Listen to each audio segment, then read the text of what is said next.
Present indefinite tense. बहुत ध्यान से समझना इस टेंस को।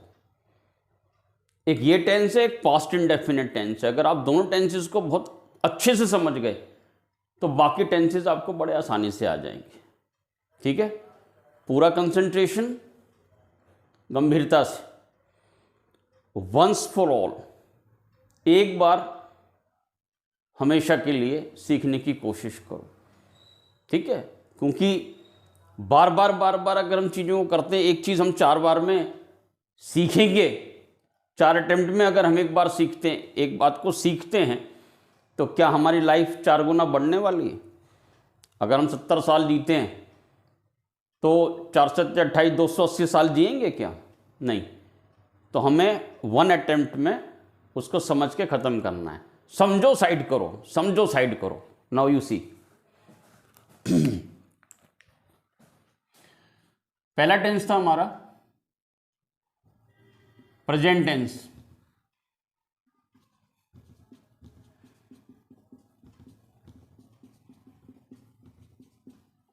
और उसका ए पार्ट था प्रेजेंट इंडेफिनिट टेंस। इसके बारे में मैंने आपको बताया था कि हमें पहले पहचानना है कि जो भाषा हम, हिंदी हमारी जो लैंग्वेज है, उस लैंग्वेज में हम वो कौन सी बातें करते हैं जो इस टेंस में आती हैं। तो इसकी पहचान है, अगर हम बातें करें और उन बातों के लास्ट में, उस सेंटेंस, उस वाक्य के अंत में ता है, ती है, ते हैं आता हो। जैसे वह खेलती है, पढ़ती है, दौड़ती है, भागती है। वह खेलता है, पढ़ता है, दौड़ता है, भागता है। तो हम समझ जाएंगे कि हिंदी में हम जो बात कर रहे हैं वो इंग्लिश में प्रेजेंट इंडेफिनिट टेंस है। अब उसको ट्रांसलेट कैसे करें, सीख लीजिए आप। सबसे पहले पहचानना है। पहचान, वाक्यों के अंत में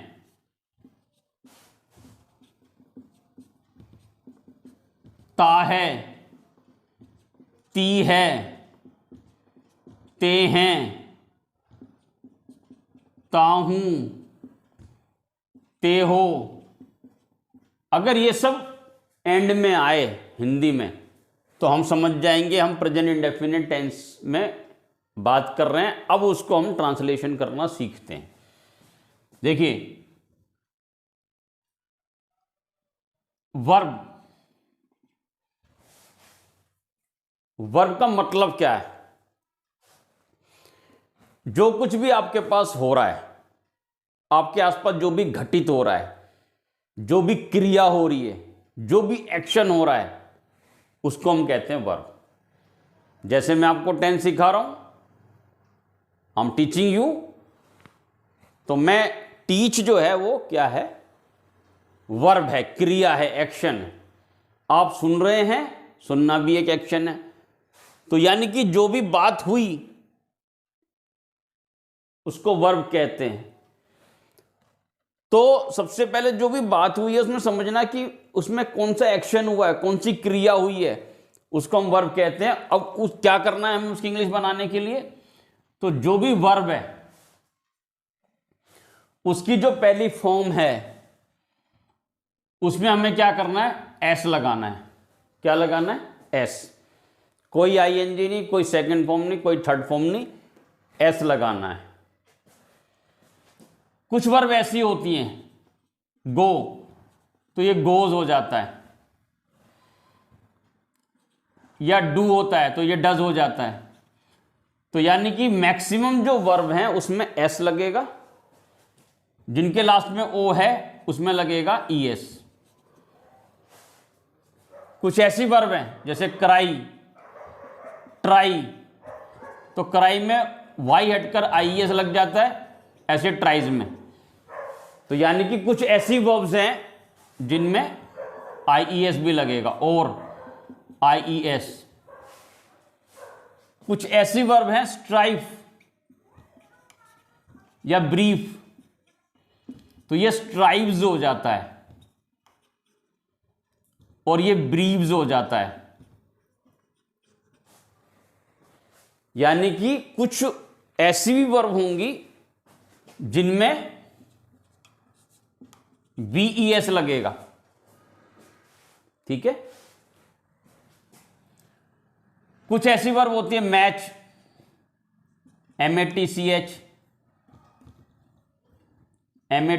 मैच और कैच, तो इसमें मैचेस हो जाता है, इसमें कैचेस हो जाता है, ठीक है। यानी कि इसमें भी ES लगेगा। अब ये समझना, यहां पर थोड़ा सा मेहनत करना पड़ेगा आपको। तो कुल मिलाकर ये जो सब होना है, वर्ब में S लगना है या ES लगना है या IES लगना है या VES लगना है, ये कब लगना है? जब हम ही का सेंटेंस बनाए, शी का सेंटेंस बनाए, इट का बनाए या कोई भी सिंगुलर उसका बनाए, ठीक है। अगर हम ही शी इट या कोई भी सिंगुलर सब्जेक्ट है, अगर हम उसका सेंटेंस बनाते हैं तो ये सब में से कोई ना कोई एक लगेगा। अब रह गया कौन कौन?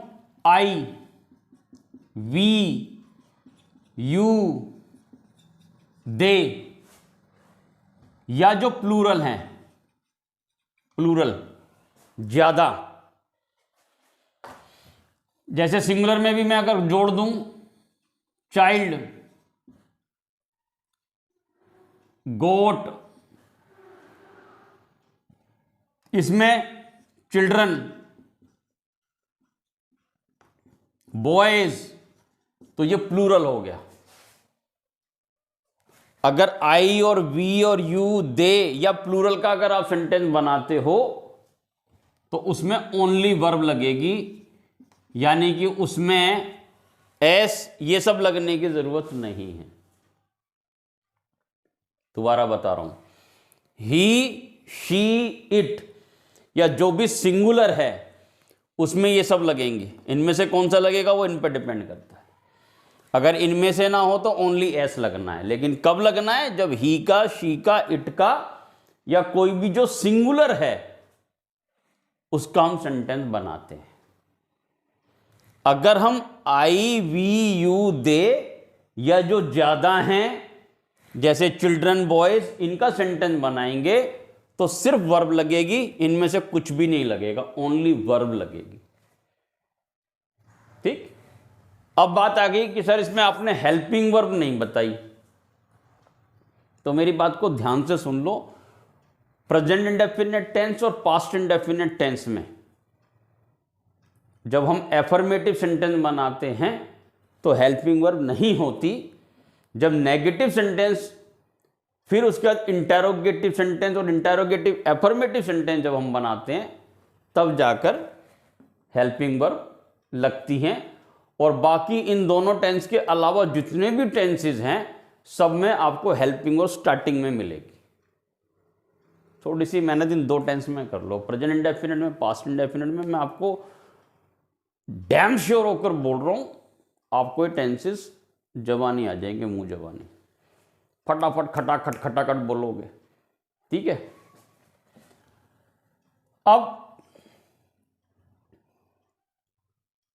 अब मैं कराता हूं आपको सेंटेंसेस बनाना शुरू, एफर्मेटिव सेंटेंसेस। इसका मतलब होता है सकारात्मक, यानी कि हां वाले वाक्य, हां वाले, पॉजिटिव नहीं, हां वाले, जिनमें कोई काम होता है। फिर मैं कराऊंगा नहीं वाले, जिनमें कोई काम नहीं होता। फिर होगा इंटेरोगेटिव एफर्मेटिव, उसमें क्या होगा। फिर इंटेरोगेटिव नेगेटिव। तो 4 प्रकार के सेंटेंसेस में इसमें आपको लिखवाऊंगा। पहला, मैं हिंदी लिखता हूं, मैं गाना गाता हूं, सिंपली मैं गाना गाता हूं। मैं गाना गाता हूं की इंग्लिश होगी, आप बताइए क्या होनी चाहिए? मैं माने आई, तो आई वाला सेंटेंस हो गया। तो आई सिंग अ सॉन्ग, बस आई ये है वो वर्ब जिसको हम क्रिया एक्शन कह रहे थे। इसमें हो क्या रहा है, गाना गाया जा रहा है, तो गाना गाना एक वर्ब है। आई सिंग ए सॉन्ग, और सिंग में मैंने कोई भी एस या ई एस या आई एस वी एस नहीं लगाया, कारण क्योंकि ये आई है और आई में ओनली वर्ब लगता है। समझ लो यार, बहुत सिंपल है। आई सिंग ए सॉन्ग, में गाना गाता हूं। दूसरा सेंटेंस, वह फूल तोड़ती है।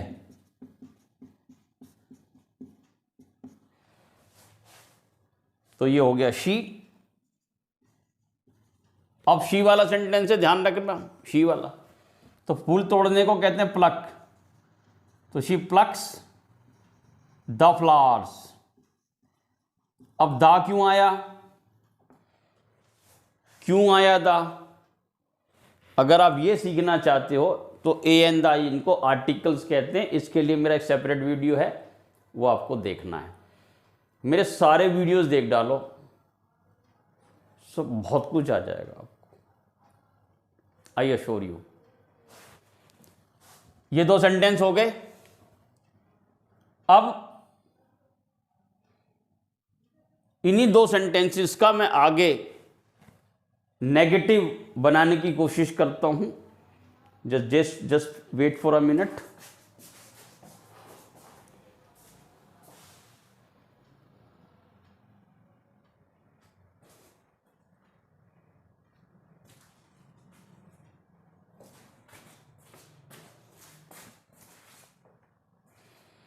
समझना जरा, स्पेस की कमी है और मैं स्पेस को थोड़ा आपके सामने लिख रहा हूं, जरा ध्यान से देखिएगा। मैं यहां पर एक लाइन डाल देता हूं, ठीक है? यहां लिख रहा हूं, अब लिख रहा हूं मैं नेगेटिव सेंटेंसेस, नेगेटिव सेंटेंसेस। सिर्फ दो ही सेंटेंस मैंने करवाए हैं, दो का मैं नेगेटिव भी कराऊंगा, इंटरोगेटिव अफर्मेटिव, इंटरोगेटिव नेगेटिव। अब नेगेटिव हो जाएगा, मैं गाना नहीं गाता हूं, सिंपल। पहला, मैं गाना नहीं गाता हूं, नहीं गाता हूं।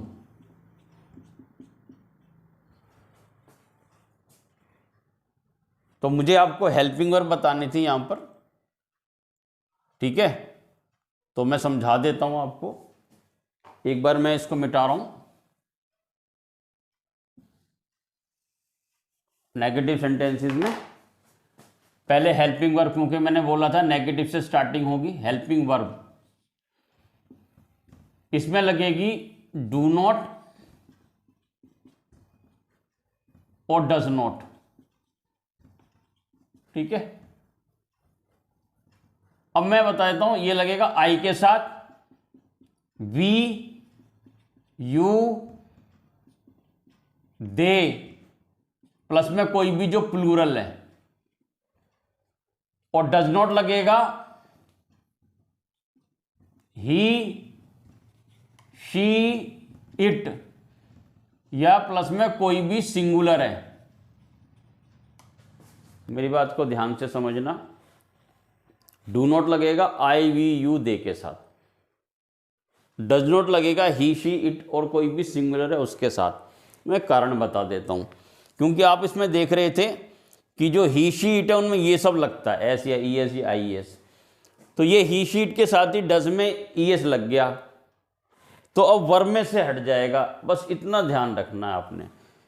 ही, शी, इट और सिंगुलर में ही वर्ब में एस या ई एस या आई एस या वी ई एस लगता है, और जब हम उसमें नेगेटिव करेंगे तो डज आ जाएगा। डज में ऑलरेडी ई एस लगा हुआ है, तो फिर इनमें से जहां पर भी वर्ब में एस या ई एस लगा हुआ है वो हट जाएगा। बहुत डाउन आके समझ लो ना यार, क्या दिक्कत है? एक्सेंट कमांड जो चाहिए आपको, लैंग्वेज में फ्लुएंसी जो चाहिए, वो बात का मामला है, ठीक है ना? I will be doing that, no doubt. But पहले यहां समझ जाओ, संगीत सीखते हैं ना तो सारे गामा 1 महीने तक तो आप इन्हीं को बस गाते रहते हैं। फिर एक महान संगीतकार में आपका जन्म होता है, आप एक महान संगीतकार बन जाते हैं, ठीक है ना। तो शुरुआत ऐसे ही होती है। पहला सेंटेंस का नेगेटिव कर रहा हूं, मैं गाना नहीं गाता हूं, मैं गाना नहीं गाता हूं।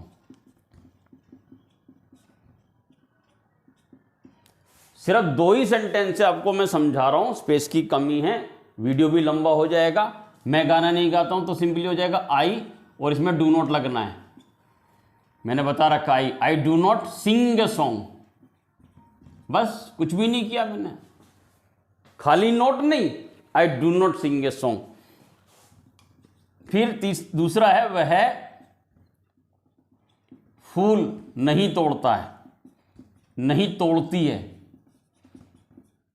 तो हो जाएगा शी डज नॉट प्लक। अब एक बात समझना, इसमें एस लगा हुआ है प्लक्स, अब एस हट जाएगा क्योंकि ईएस यहां पर ऑलरेडी लग गया है। She does not pluck the flowers, she does not pluck the flowers. इसके बाद आता हूं मैं इंटेरोगेटिव एफर्मेटिव। इंटेरोगेटिव का मतलब होता है इंटेरोगेट करना, पूछना, यानी कि ये प्रश्नवाचक वाक्य है, इंटेरोगेटिव एफर्मेटिव, और उसमें भी हाँ वाला एफर्मेटिव सेंटेंसेस। ये लंबा चलना है, इनको समझ जाओ। पहले हम एफर्मेटिव सेंटेंसेस करते हैं, फिर हम नेगेटिव करते हैं, फिर इंटेरोगेटिव एफर्मेटिव करते हैं, फिर इंटेरोगेटिव नेगेटिव करते हैं। अब आएगा पहले वाला, क्या मैं गाना गाता हूं, do I sing a song, do I sing a song. फिर दूसरा आएगा, क्या वह फूल तोड़ती है,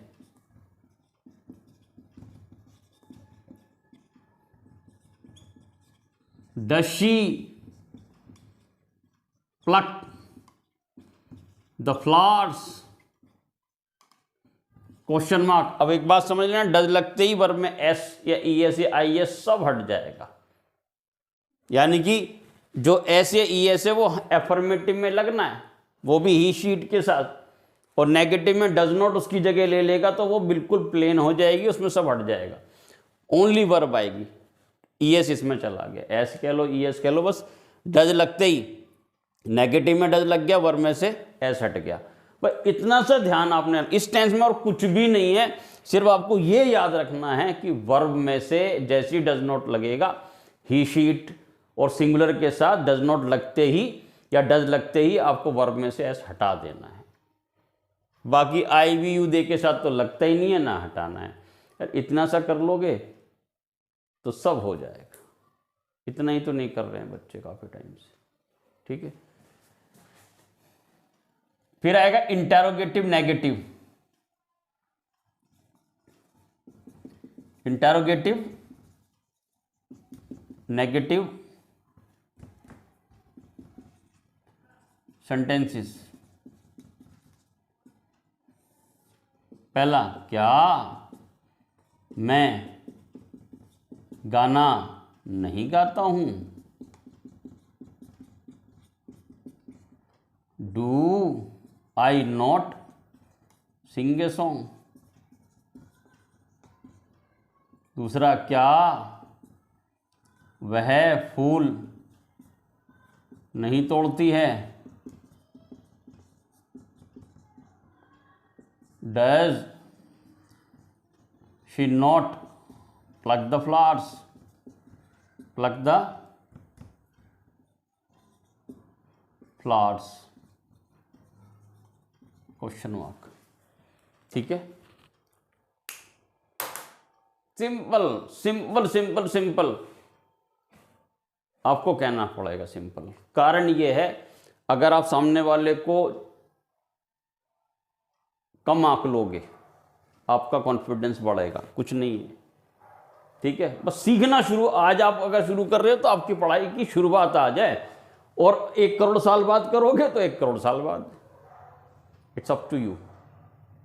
ठीक है, मैंने सब समझा दिया है। इसके बाद भी अगर मुझे नहीं लगता कोई डाउट रहना चाहिए, मैं रिकॉल कर देता हूं। जब भी वाक्यों के अंदर में ताहे तीहे ते आ जाए तो हम समझ जाएंगे हिंदी में जो बात कर रहे हैं इंग्लिश में प्रेजेंट डेफिनेट टेंस है। फिर हमें क्या करना है कि जो ही शी इट है उसमें वर्ब में एस या ई एस या आई एस या वी एस लगाएंगे, और अगर आई वी यू दे इनका सेंटेंस हम बना रहे हैं तो ओनली वर्ब लगाएंगे।